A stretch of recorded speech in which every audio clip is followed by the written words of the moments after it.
Donc après ces rappels sur du Dorn initial et quelques infos, on va vraiment rentrer dans le cœur des techniques avancées maintenant. Alors, là on va parler au niveau technique avancé des paramètres avancés en Dorn.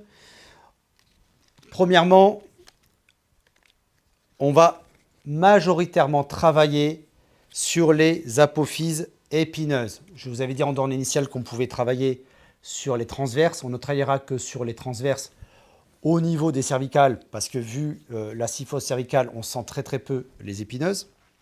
Mais au niveau lombaire et dorsal, on va favoriser le travail sur les épineuses plutôt que sur les transverses. Et vous ne travaillerez que sur les transverses si vous ne pouvez pas toucher les épineuses. Ça, c'est la première chose. Deuxième chose, quand on travaille sur les épineuses, en Dorn initial, vous voyez qu'on appuie sur une translation comme ça.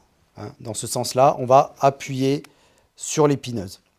Là, je vais vous demander d'appuyer, mais légèrement à 45 degrés pour respecter les surfaces articulaires, c'est-à-dire pour respecter l'angle des surfaces articulaires ici. On est beaucoup plus précis, en fait, quand on va travailler à 45 que juste en translation dans ce sens. Donc ça, paramètre avancé. Autre paramètre avancé, on va voir, c'est que on va avoir des techniques passives. C'est-à-dire que jusque-là, en Dorn, c'est nous qui appuyons, etc., etc. Et là, on va rajouter des techniques passives où c'est la personne qui va mettre sa pression.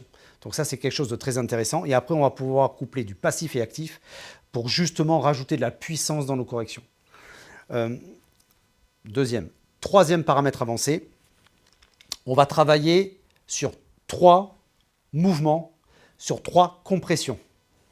On va avoir une compression 1 qui est un peu légère, une compression 2 qui est un peu plus appuyée et une compression 3 qui est beaucoup plus appuyée. D'accord? Donc on aura à chaque fois 1, 2, 3.